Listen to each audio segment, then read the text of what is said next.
Hello and welcome all to the Cooleaf Podcast live recording experience.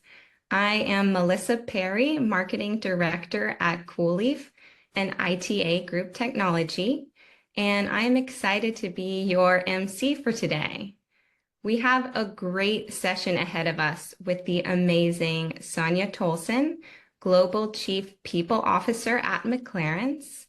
And our host, John Duisberg, will be diving into how Sonya and McLarens are building an employer brand that resonates with over 2,000 employees worldwide. We want this to be a fun and interactive experience that directly impacts your growth as senior people leaders. So before we begin, I'd like to quickly share a few tips on how to get the most out of today's experience. So for those of you on Zoom, this is an interactive discussion with a live Q&A at the end. So you can use the Q&A feature at the bottom of your Zoom window to submit your questions throughout the session today. You can also upvote questions from others by clicking the thumbs up icon.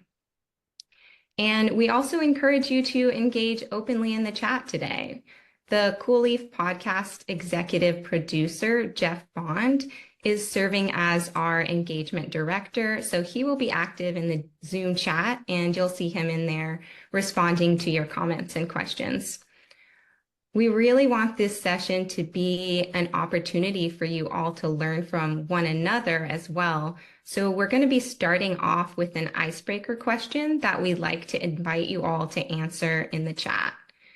And as a special bonus for joining us for the live session today, we'll be raffling off two $50 Amazon gift cards to people who participate in the icebreaker. And we'll announce those winners at the end of our conversation today. So that icebreaker question to get us started is, what's a unique strategy that your organization uses to enhance employer branding, and what kind of impact has it had? So we'd really love for you all to share your perspective on this with us. So answer that question in the chat anytime during the session today, up until about 10 minutes before we end. And we're going to announce those two winners of the $50 gift cards live at the end of the session. We'll also put together a summary of some of the thoughts that are shared in this learning experience, and we'll share that with everyone after the event to help you apply those ideas. For those of you on LinkedIn Live, we're really glad to have you here. While you can't engage in the chat like our Zoom participants, we really appreciate you tuning in, and we hope you enjoy the event. All right, that's it for the opening orientation. Now let's dive into what we're all here for. John, please take it away. Okay, thank you, Melissa. Hello, everyone. My name is John Duisberg, and first and foremost, I have some amazing, exciting news to share. My wife had a baby girl just a couple of weeks ago. So happy. I am just glowing with joy. Very little sleep right now, and I've learned how wonderful it is to have an amazing team. So Jeff, Melissa, Quentin, thank you so much for helping us to produce the show today. But I am one of the co-founders of Cooleaf, which is an ITA group technology that really powers employee experience, engagement, and recognition. And today, I'm super honored and super grateful to have a wonderful guest, a wonderful leader, Sonya Tolson, the Chief People Officer at McLarens. Sonya, I'm definitely want you to share some more background, but I believe you joined McLarens in 2022 and have over 20 years of experience in overall HR strategy, leadership, and culture enhancement. But welcome, Sonya. So thankful for you joining us today. Thank you, John. I'm so excited to be with you and everyone, and I'm so happy for you. Congratulations on your new one. Thank you. Thank you. I appreciate it. Before we dive into the interview, I did, for anyone who's new to the Cooleaf Podcast, I just wanted to give you a little bit of background. We started this about 2 years ago, and the idea is that there's so many good things that are happening that leaders are doing inside of their organizations to really elevate culture and employee experience to attract and retain the best people. And we just want to share those experiences. We want to share what's working, maybe what hasn't worked, right?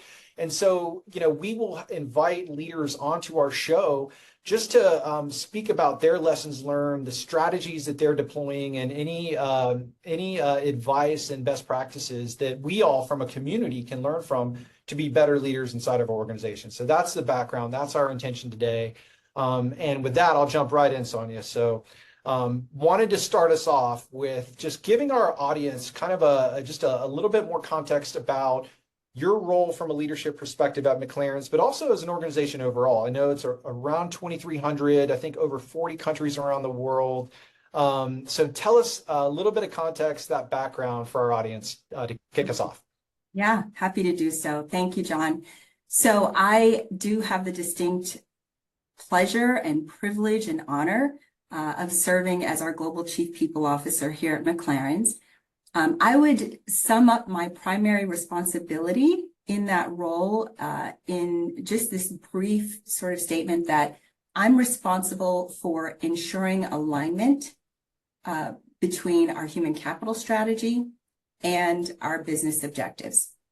In its simplest terms, that's my role. Tell you a little bit about McLarens. We were founded in Scotland back in 1932. And we're a leading independent global insurance services provider. So what does that mean? We really focus on complex commercial and specialty markets. Think aviation is one of our specialty markets. Natural resources is another. Our core services include loss adjusting, risk management, even forensic and technical non-adjusting and consulting work. And we also do some pre-risk surveying services. We've got, as you said, John, nearly 2,400 employees scattered across 230 or so offices. And we're in about 45 countries all over the globe now. We hit on all the major regions: North America, LATAM, Caribbean, EMEA, Asia Pac. So that's kind of our footprint. And yeah, that's a little bit about McLarens. Wonderful, wonderful. I feel like maybe it feels a little bit about how I feel at home right now. I have my hands full with these two little ones, but it sounds like you have your hands full with such a huge global footprint, right? But I love, Sonya, how you opened it up with just simplifying it. You're aligning your people, talent, strategy with business impact. So I just love the simplicity of how you just nailed that right from the beginning. But with this over almost 2,400 people around the globe, tell us a little bit, just to start, how do you approach employee engagement, culture? What does that look like today in this global environment for you with McLarens? Yeah, it's a really good question. I think, one thing that's important to say is we really aspire to kind of live by a set of shared values. Those values guide our actions. They shape our culture, really. Our values are accountability, excellence, respect, knowledge, teamwork, and thought leadership. And so we really strive to live by those values. But importantly, and I started out introducing myself as Global Chief People Officer. When I started with McLarens, I was actually offered the role of Global Chief Human Resource Officer. And, in conversations with my CEO, he said, we are an organization that's all about our people. Our people are everything. It's the foundation of who we are and what we do. So what do you think about changing your title to Chief People Officer? And so we did that, but it really highlights the importance of people in our business. We are truly, they are truly the driving force behind everything that we do. And without them, we have no business. So a strong culture is critical. And I think there are a couple of keys to having and maintaining a strong culture. I think recognizing the value of your people is absolutely number one. I think the second thing I would say is keeping your finger on the pulse of the organization, measuring engagement, checking in on the employee experience. How is that going? How do people feel about working for your organization? When I joined a couple of years ago, one of the first questions I asked was, have we ever done an engagement survey? And in fact, I learned we had. We did one back in 2019. And I looked at the results and they were quite favorable. So we had a 76% overall engagement survey result. And we benchmarked ourselves against other professional services firms. We were 7 percentage points ahead of the benchmark. And I thought, well, that's a great start. But I also realized that since 2019, we had grown considerably, both in terms of our footprint globally and the number of people that we have. And we also grew quite a bit by acquisition. And so there's a lot that goes along with that, as you know that, John, you've recently been involved in that. And so a lot goes along with that. And I wanted to kind of recalibrate and see how we were doing with our engagement. So in 2023, last year, we did our My Voice employee engagement survey, and the results were even better than the 2019, despite the amount of growth and rapid growth that we had experienced. So we had an 80% overall engagement score. That was 5 percentage points above the benchmark. And the third party that we engaged to do the survey for us said, oh, you guys will be really lucky if you can get 65% participation rate. And we had a 77% participation rate. So I think that speaks to the strength of our culture, and that people really do want to have a voice and believe that their voice matters. So that's the second thing I think that contributes to a strong culture. I would say the third thing for us is we've got this really unique entrepreneurial spirit, and it's underpinned by a humility, a servant leadership. I do a lot of interviews in my role, and when I'm speaking to people, to candidates, I will often tell them, this is my favorite job that I've ever had. And it's because of the culture. It's because of the people I get to work with. I've worked with some really smart people over the years with degrees from top schools and across the nation. But having that element of humility and servant leadership is huge. And it goes to thought leadership, one of our values. I think inspiring that entrepreneurial spirit, and then that permeates down through our organization. Our managers at every level, on the engagement survey, our management effectiveness rating was 80%. And I know I'm throwing some stats out there, but these are exciting things to me. And it really speaks, I think, to how healthy our culture is and how engaged our employees are. We know that the number one reason people leave companies is because of their manager. So to have a manager effectiveness rating that's that high feels really, really good. But those are the things I would attribute our strong culture to. I know, I appreciate that, Sonya. I love, near and dear to my heart, one of the things you said, the entrepreneurial spirit, for sure. And so there's a lot we can dive into, and I want to do that into our next topic as well, which really is, it's an interesting question slash theme slash thing that I'm hearing from a lot of leaders right now, which is this concept of developing an employer brand, right? And on the surface, you could say, well, yeah, that's what our marketing team does, right? But I actually, the more from an HR leadership perspective, the more leaders I'm speaking to, they're saying, oh, no, wait a minute. What about your internal employer brand, right? And there's kind of this coming together around strong internal employer brand equals strong employee engagement, right? And so with the things that you shared about the McLarens culture, I wanted to learn from you, and you could share with our audience a little bit today. One, how did you how did you, the McLarens team, decide to take on this project, if you will, of rebranding or really just kind of putting a new focus on your employer brand? Tell us a little bit about what that experience has been. What's your role as the Chief People Officer been? Any kind of lessons learned so far? Just wanted to kind of tee up this because this is what I'm hearing from a lot of other leaders, and it's a little bit different, right? It's okay, yeah, employee and surveys and engagement, but employer brand, really? So talk to us a little bit about how this got started, what this looks like for you, your role, and just give us this context around employer branding in terms of how it relates to employee engagement. Sure, happy to do so. Another really great question. So we were in a leadership team meeting, John, and we were discussing how we could enhance our recruitment efforts. And one of our leaders said, I think we have to first know what we're trying to attract people to and what then keeps them here.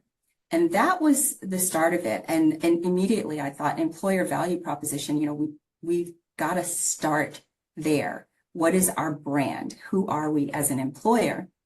We all know that candidates these days are really savvy. They're looking for value that the employer can bring to them.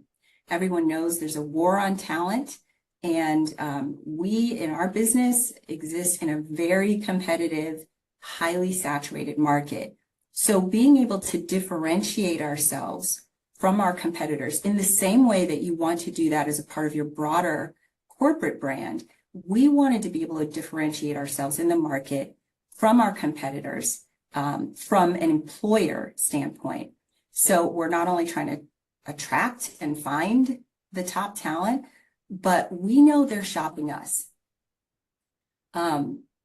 We also realize that we've got this largely remote hybrid workforce, and therefore it's become increasingly important and more important than ever, I think, really, to understand what motivates our colleagues.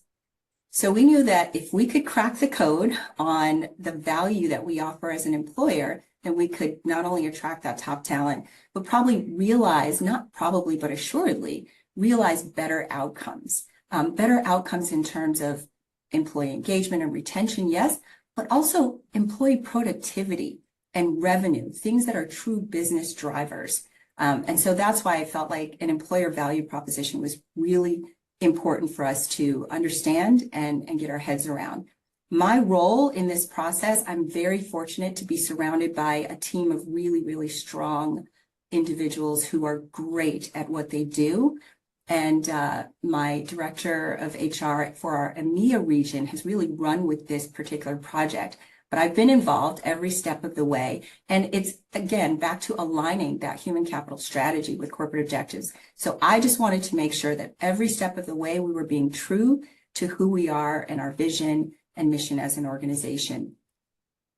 So how we went about this, we needed to first understand what it was about McLarens that made us special. What's our secret sauce, right? We did that by engaging a third party first, and we partnered with them to speak to our leaders and our employees across the business at every level, every region, every business unit, all were represented. And they held these focus groups, and what we heard was real consistency and a resounding kind of collective voice around three main themes. We've come to call them pillars, and each one begins with a P. So our three pillars are around purpose, progress, and place. What does that mean? Purpose is about the work that we do. The work we do really positively impacts people and communities all across the globe. It's about making a difference when it matters most. Progress is all about career development and growth opportunities, developing your expertise and delivering excellence. Again, one of our values. And then the third pillar is on place. And that speaks to being in a thriving culture, a culture of empowerment, a culture of support and belonging. One of my favorite quotes that I remember reading, I wasn't involved in the focus groups. I think there's real value in having a third party do that.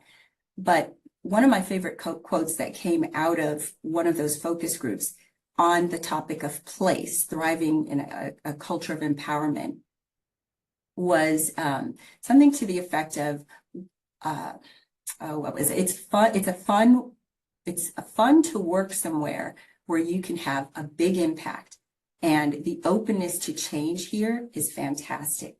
And man, that really was resounding and resonated with me personally.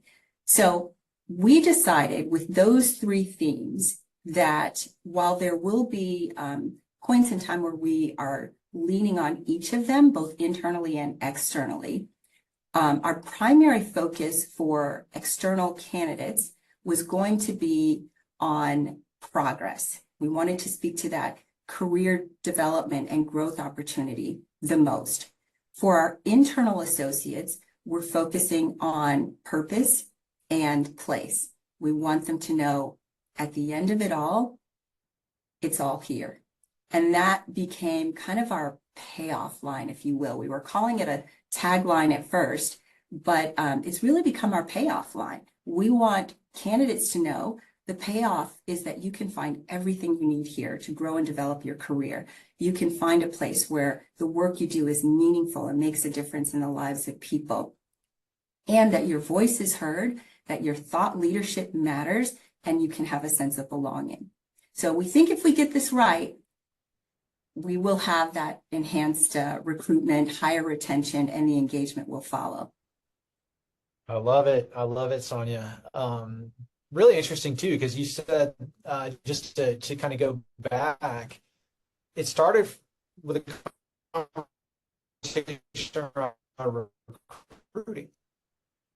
And and I think in my mind, we're wanting to attract customers all day. So it's like we got to be up front the why behind why you want to work with us as an organization. Well, same thing, right? Why does a candidate want to come and invest their future and time and energy and everything, their family, with McLarens as an organization? So I love that, how that came together. Sounded like, through a third party, a series of guided, facilitated focus groups to really, at different levels of the organization, to really surface up themes, what really matters, right? And so then you landed on these pillars, right? The three P's: purpose, place, and progress. And so boom, right there, you got your branding, kind of, I'm thinking about like the Google Slides or PowerPoint deck right there. And then, focusing it for external candidates in terms of, that progress message, but then the purpose and the place message for internal. That was super helpful to just kind of hear how it started to come together. My next question, which perhaps is some of what the audience is thinking, which is, that sounds great. Well, how do you bring that to life, right? Like, how do you communicate an EVP across the globe, right? Or, over 2,300 people. So talk to us a little bit about, okay, you did the work, you got the foundation set. Now, how do you activate the EVP? What are some lessons learned when it comes to actually activating, deploying that? Yeah. In fairness, John, I have to tell you, we are just on the cusp and just getting started with the deployment, right? So we just completed our employer value prop playbook and toolkit that we'll use for guiding how we roll it out. So we're just starting to dip our toe in the water, but it is going to be, I think, a huge undertaking. And you point out rightly that in a global organization, we've got to be ever mindful of the different cultures, and not just cultures. Again, it's not just about geography, but also what about the businesses that we're acquiring? How do these themes resonate with them? How do we mesh those cultures and be respectful of the differences in the various cultures? So we're thinking about those things. We are trying to be intentional about how we message our brand, our employer brand, across the different cultures. Some of the strategies that we have undertaken already include a revamp of our company vision and mission statements. And these are kind of foundational to the EVP work that we did. A clear message that came out of our My Voice survey was that not everyone felt connected to our vision. They couldn't quite figure out, well, how does my job connect to that grand vision that we have as an organization? So our hope and endeavor over the coming year is to really help everyone make that connection, regardless of the role that they play within the organization. We're trying to do this through multiple channels, and with the help of a fantastic marketing department that we have, it's town hall meetings, it's video recordings, it's having our CEO speak and other key leaders speak and record videos of them, including and incorporating our employer brand messaging in those videos, formal meetings, written communication, social media, our webpage, our careers page, and even in informal communications, because we want the language of our value proposition to become part of our regular vernacular, not some gimmick, but something that we're constantly talking about. We've also incorporated our values into our recruitment and performance management processes. And we revamped our new hire onboarding process. So these themes are just reiterated across multiple media. And then last but not least, and importantly, I think, we have a rewards and recognition program, but it really highlights the elite of the elite across our organization. However, one of the key things that we're looking at in selecting those individuals is how well do they live out our corporate values? We have actually just solidified a partnership with Cooleaf, which I'm very excited about. And so we're going to be looking to incorporate our branding message in that as well as our values. Oh, that's wonderful, Sonya. And I thought it was interesting that you said that you and the marketing team, your team, have developed a playbook. And so this is a resource that it sounds like you're going to be able to pull from for town hall meetings, for internal communications, for social media posts, and it's that everyday messaging that essentially reinforces back to the pillars to just remind folks, like, this is the why behind why we have this, and bringing it to life. So I really like that idea of a playbook that we're all working from. We're all, the whole executive team, all managers, we have a playbook that is guiding us. So that's I don't know, I'm always picking out little nuggets that I hear, but I love that. So this is super helpful. I know there's probably a lot of questions, and we wanted to make sure we're giving time for our audience to just direct access to you, to be able to, to get feedback from you in terms of some of the lessons learned. But before we jump into our Q&A, we always like to wrap things up with kind of a key kind of takeaway, something that you can leave our audience with as an actionable next step, or a lesson learned that you found that's really meaningful. So, what comes to mind for you as we wrap up our interview today here, Sonya? Yeah.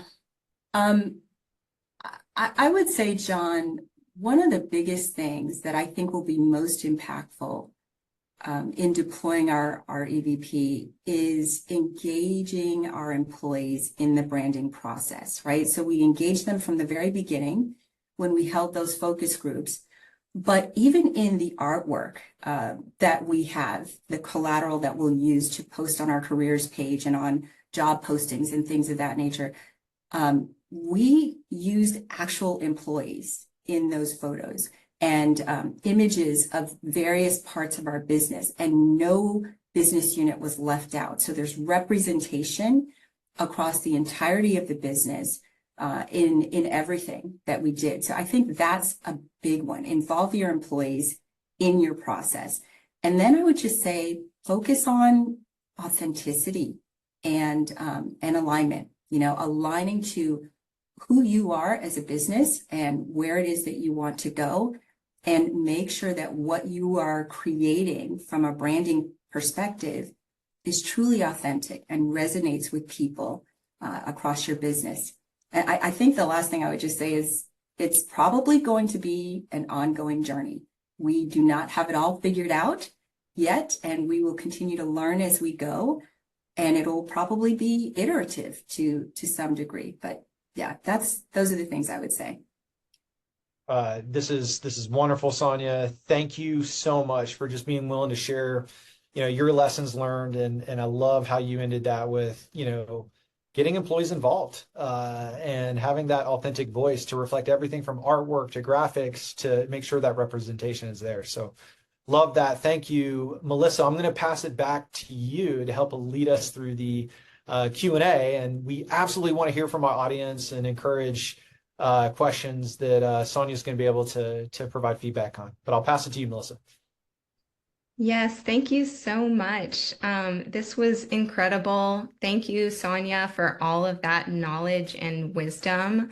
This was a great session, and I really appreciate you sharing all of that. I learned a ton, and I hope everyone else did too. So a big thank you to our audience as well for your active participation in the chat. Some really great insights and questions were surfaced up. So let's dive into the Q&A now. We had some really good questions before the event today that were submitted in advance, and then we've seen some really good ones live. So keep an eye on that chat throughout the Q&A. We're going to be announcing our prize winners and sharing instructions on how to claim those prizes, along with the SHRM and HRCI codes will be coming up in just a couple minutes. So the first question, there was a lot that you mentioned today about your brand values, Sonya, and this was something that I saw come up in the chat quite a bit as well. I think really important to people to make sure that they're communicating those values effectively. So can you just share a little more about how, in your view, do you bring those core values to life within an organization? And what are your top tips and strategies around that? Yeah, thank you, Melissa. For us, I think it's about first ensuring that your leaders are bought in, right? So the leaders have to believe in the values, and they have to lead by example and actually live those core values. Then I would say strive to incorporate your values into every aspect of the employee life cycle. What do I mean by that? Teamwork is one of our values I mentioned. So we have designed a general interview rubric. One of our team members created this rubric that speaks to each of our values, among other things. Of course, you're going to be vetting for skill set and are they able to do the job.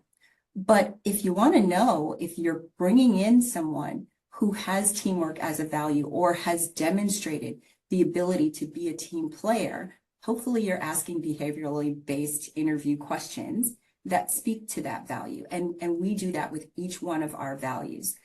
This is something also fairly new that we're rolling out. It's in its early stages, but try to incorporate it. We've also incorporated it into our performance management process. So part of our performance management process is you're not only looking at how the person performed the mechanics of their job, but how well are they living our company values? And it should be part of training and development, rewards and recognition, all aspects. But those are a couple of ideas I can think of. I love that. Thank you. That's so true. It's so important that it's integrated in every stage. So thank you very much, Sonya, for that. The next question that I'd like to ask, so this is a little bit on a different page here, but around engagement strategies. So when starting an engagement initiative, you spoke a little bit about different things that you guys have done there around that.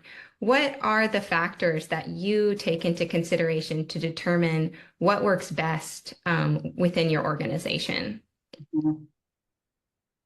For us, we started with, again, our values, knowing our culture, and trying to make sure that that was well represented in the engagement survey. So we designed the engagement survey with the help of a third party around those values, around the things that we said were our aspirations and were important to us. Then you certainly want to have a benchmark. Know what industry you're in and who you're going to benchmark yourselves against, and that helps you understand how you stack up against your competitors. And I would say the single most important thing, and this can be really tough if you are in an organization that's as fluid and constantly moving and busy as ours is, but you have got to commit on the front end to making sure that you are prepared to act on your findings. If you're not going to do that, there's no use in doing the engagement survey. People will lose faith, and you're just tucking it in a drawer and not following through. So I think that's critically important. One thing that we have done is added to our performance management process a cascaded goal that every leader in the organization, down to every people manager in the organization, is responsible for acting on at least one thing from that engagement survey. I love that. That's really great. Taking action, so important. And then that sounds like a really great way to also track the actions that are taken. So that's awesome. So I think we have time for maybe two more questions. So the next one, there was a lot of people in both before the event and then during the event that were curious about engagement strategies for remote workers as well as dispersed teams. So I think there's, those are kind of two different things, but remote as well as deskless workers. Maybe you could just answer quickly how you would approach that kind of engagement for people who aren't in the office every day. Yeah, it's a conundrum, right? I think we've probably all attended countless webinars and read articles on how to engage a remote workforce. And it's challenging. And they've got lots of ideas and tons of practical advice out there. But, we've talked today about the importance of aligning your company vision and values and ensuring there's a sense of belonging. I think, to me, the single best way to ensure that remote and hybrid and those without a desk are to ensure that they're engaged is to ensure that you are hiring and developing capable managers. That's why I was so proud to share our manager effectiveness score in our survey, because there's no way that any single CEO can ensure the engagement of an entire global organization of 2,400 people. There's no way that a chief people officer or any other one individual or even group of leaders really can do that. It comes down to, in my opinion, how managers are engaging with their employees, how they're treating them, how they're walking out the values in front of their employees on a day-to-day basis. They're the ones that can have the most immediate impact, the most meaningful impact, I think, on employee engagement. Yeah, thank you. And that ties in perfectly with our other top rated question here, which is around that manager engagement. So do you have any recommendations for how to get your managers to really understand the importance of employee engagement and recognition, understanding that that's not just the responsibility of HR? Yeah, thank you for saying that, because it really isn't just the responsibility of HR. It's a collective responsibility. And at the risk of sounding redundant, I'll mention another one of our values, that value of accountability. And what we've done at McLarens is, as I pointed out a minute ago, we've said, look, we need to all wrap our heads around and embrace that there's work to be done. We've got these great employee engagement scores, and that's wonderful, but there are still things we can do to be better.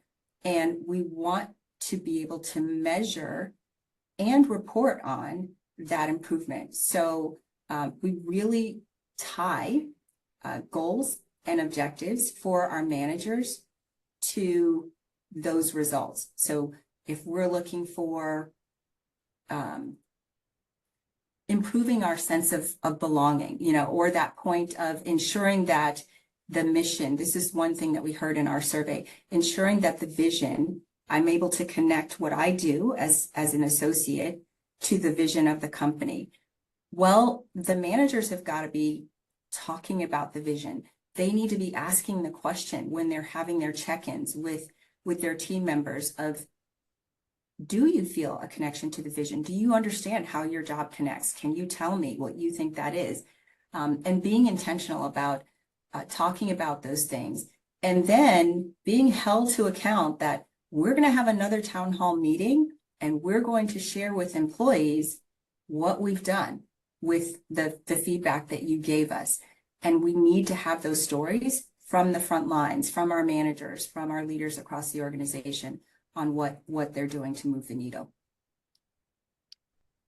Thank you so much, Sonya. And if empowering your managers is top of mind for anyone else in the audience today, Cooleaf and ITA Group will be having a webinar on this topic coming up on August 14th, I believe, and it's around leveraging your leaders and empowering them to really understand the connection between recognition and engagement. John is going to be on that webinar, so would love to have you all there for that. We'll send out some details about that in the follow-up as well.